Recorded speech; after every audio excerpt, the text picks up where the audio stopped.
Angin malam berembus pelan ketika Rani melangkah memasuki makam kampung di ujung desa. Lampu jalan tak sampai ke sana. Hanya cahaya bulan yang menggantung pucat di langit, menyinari deretan nisan tua yang miring dan berlumut. Rani sebenarnya tidak ingin datang malam-malam begini. Tapi sore tadi, ia menerima kabar bahwa makam neneknya tampak berbeda. Nisannya retak dan tanahnya seperti baru digali. Warga bilang mungkin ulah anak-anak iseng. Namun hati kecil Rani merasa ada yang tidak beres. Sejak kecil, makam kampung itu memang punya cerita sendiri. Orang-orang tua sering melarang anak-anak bermain terlalu dekat, apalagi setelah maghrib. Katanya ada yang berjalan di antara nisan saat malam turun, bukan manusia. Rani menarik napas panjang dan menyalakan senter ponselnya. Cahaya putih itu menyapu lumput liar yang basah oleh embun. Langkahnya pelan, berusaha mengingat letak makam neneknya yang bertada di barisan tengah, dekat pohon Kamboja besar. Daun-daun Kamboja berguguran pelan, jatuh tanpa suara. Bau tanah basah bercampur wangi bunga menyeruak, membuat suasana terasa aneh. Tenang, tapi menekan. Akhirnya ia sampai di makam neneknya. Dan benar saja, nisan batu yang dulu tegak, kini miring. Tanahnya tampak lebih tinggi dari biasanya, seperti baru ditimbun. Rani berlutut, menyentuh permukaan tanah yang masih lembab. Siapa yang melakukan ini? Gumamnya. Tiba-tiba terdengar suara langkah di belakangnya. Kerasak. Rani menoleh cepat. Cahaya senter bergerak liar, menyorot nisan-nisan lain yang berdiri diam. Tak ada siapapun. Mungkin cuma kucing, bisiknya mencoba menenangkan diri. Ia kembali menatap makam neneknya. Namun sesuatu membuat darahnya terasa dingin. Tulisan pada nisan itu berubah. Bukan lagi nama neneknya, melainkan namanya sendiri. Rani, 1999-2026. Senter di tangannya hampir terjatuh. Tidak, ini pasti mimpi. Ia mengucek mata, lalu menyorot kembali nisan itu. Tulisan itu tetap ada. Angin tiba-tiba berembus lebih kencang. Pohon Kamboja bergoyang, rantingnya berderit pelan. Dari kejauhan terdengar suara seperti orang berbisik. Banyak suara, saling tumpang tindih. Tak jelas apa yang mereka katakan. Rani mundur selangkah. Tanah di belakangnya terasa lunak. Kakinya terperosok dan ia hampir jatuh. Saat menoleh ke bawah, ia menyadari bahwa tanah di sekitar makam itu seperti bergelombang. Seolah ada sesuatu yang bergerak di bawahnya.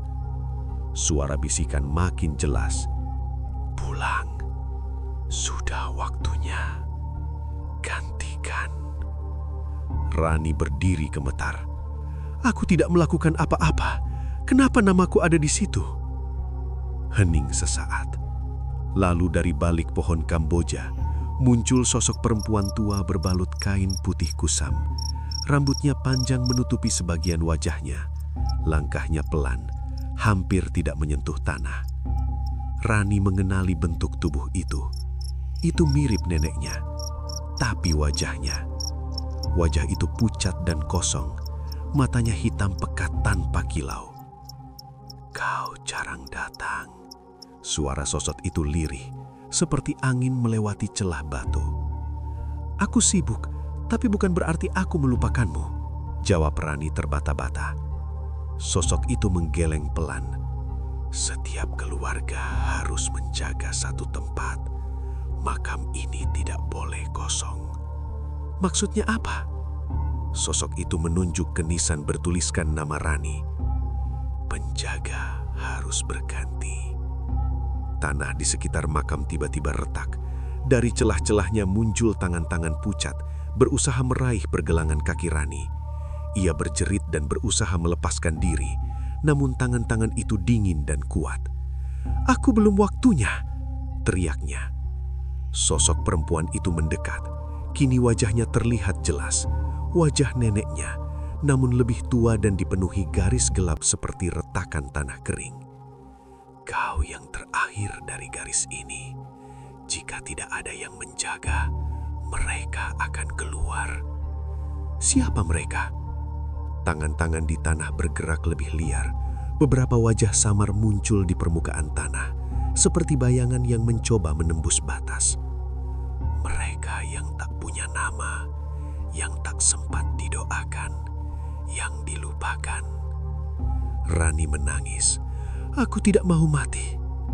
Sosok itu menatapnya lama, lalu tiba-tiba ekspresinya berubah, lebih lembut.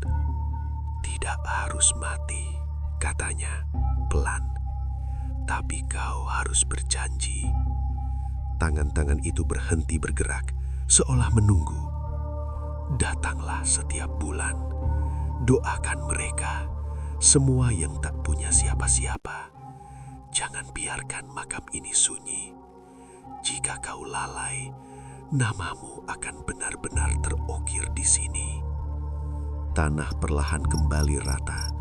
Tangan-tangan itu menghilang seperti kabut tersapu angin. Rani terisak, mengangguk cepat. Aku berjanji, aku akan datang. Aku akan mendoakan mereka. Sosok neneknya tersenyum tipis. Tubuhnya perlahan memudar, bercampur dengan kabut malam. Dan dalam sekejap, ia menghilang. Angin berhenti. Makam kembali sunyi. Dengan tangan gemetar, Rani menyorot nisan itu sekali lagi. Tulisan di sana telah kembali seperti semula. Nama neneknya terpahat jelas. Tak ada lagi namanya. Rani terduduk lemas di tanah. Ia tak tahu berapa lama waktu berlalu. Ketika akhirnya ia berdiri dan berjalan keluar dari area makam, langit di timur sudah mulai memucat tanda fajar. Sejak malam itu, Rani menepati janjinya. Setiap bulan ia datang membawa bunga dan doa.